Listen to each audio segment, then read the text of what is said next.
Olá, meu nome é Jorge. Eu vou estar falando um pouco sobre o CMMI Services e vou tentar fazer uma abordagem mais simples possível de duas áreas de processo, que é o OPD e o OPF. Então, vamos começar com a definição do que é o CMMI.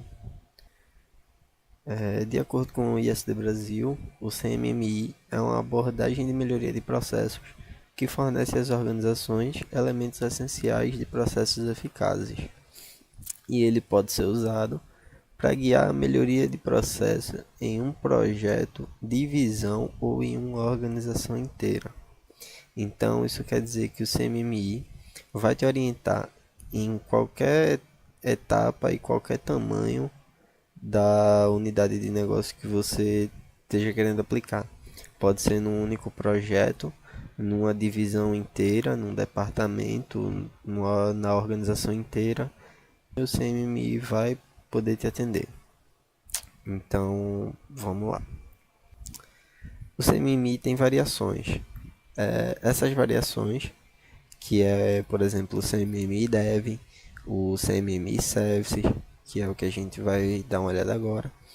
E cada uma dessas variações tem suas áreas de processo.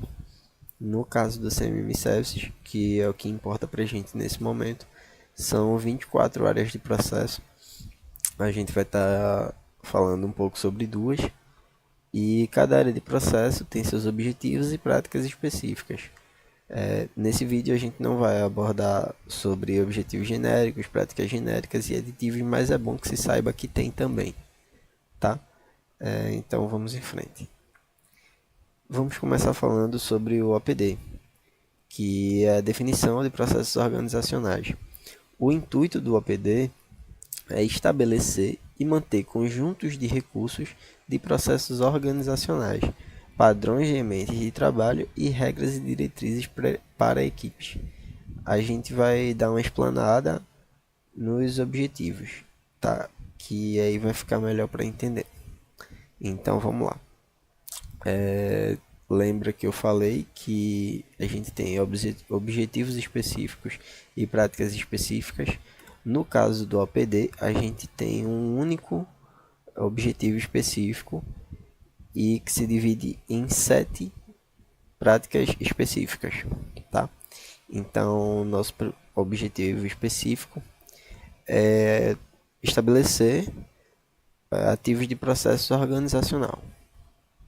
Então vamos à nossa primeira prática específica, que é estabelecer processos padrões. O objetivo dessa prática é que o empreendimento crie os processos padronizados para facilitar as atividades diárias e que isso pode ser feito a partir de um simples template para, eu coloquei aqui como exemplo, criação de acordo de serviço, mas pode ser, por exemplo, para alguma solicitação.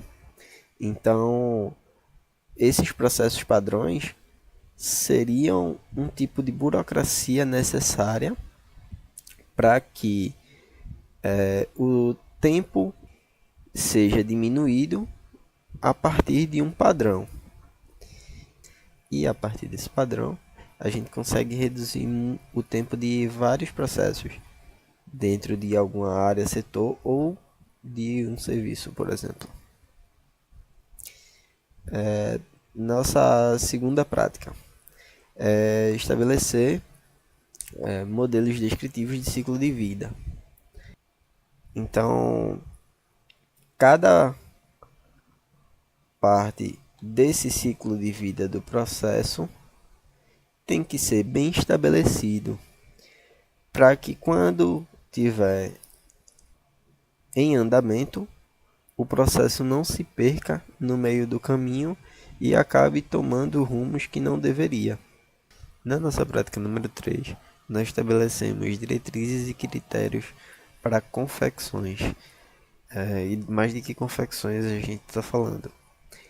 Eu citei um exemplo aqui na modificação de um modelo de ciclo de vida. Vamos supor que a gente tem uma empresa e essa empresa definiu que a partir de hoje a confecção de todo o ciclo de vida tem que ter no mínimo duas fases de planejamento, uma no início, uma na metade. Então, essa decisão entraria nos critérios de confecção. Ela entraria aqui no nosso objetivo número um, prática número 3. Na nossa prática número 4, ela é responsável por estabelecer os repositórios de medidas da nossa organização.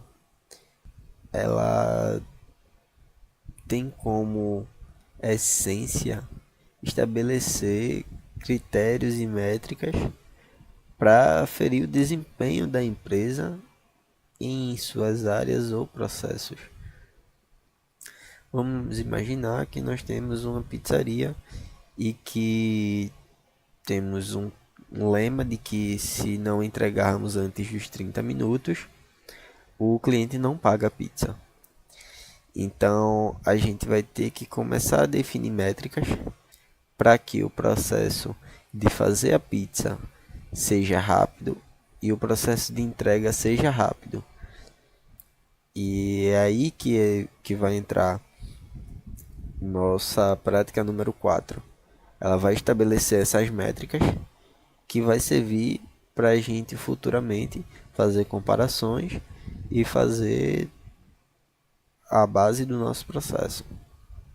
Então temos aí a nossa prática de número 5, que é responsável por estabelecer a biblioteca de ativos de processo da nossa organização. O que é que essa biblioteca de ativos tem? Ela tem os nossos itens relevantes para os processos. Aqui eu dei um exemplo com documentações, materiais de treinamento. Então, tudo que for gerar um processo e que tiver um item que pode ser um ativo, nós vamos arquivar ele na nossa biblioteca, para que tenhamos sempre nossos itens relevantes bem definidos e guardados. Entramos então na nossa prática de número 6, que tem como objetivo estabelecer ambientes de trabalho padrão. Então nela eu já começo com um exemplo porque ela é bem autodescritiva. Dei um exemplo aqui de padronizar equipamentos de trabalho para a equipe. Por exemplo, se você trabalha com um grande número de computadores, você compra todos de uma única marca e de um mesmo modelo. Por quê?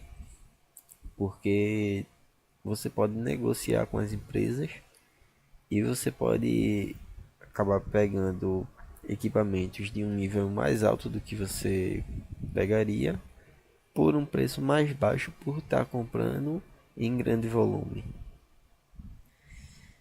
Entramos então no nosso objetivo número 7 e último do nosso OPD, tá? Que tem como objetivo estabelecer regras e diretrizes para os times.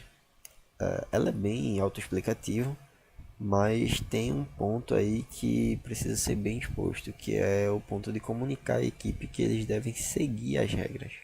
Por quê? Às vezes chegamos em alguma empresa e nós conseguimos nos deparar com equipes que têm regras bem definidas, mas se você perguntar aos membros das equipes, eles não vão saber te dizer que tem essas regras.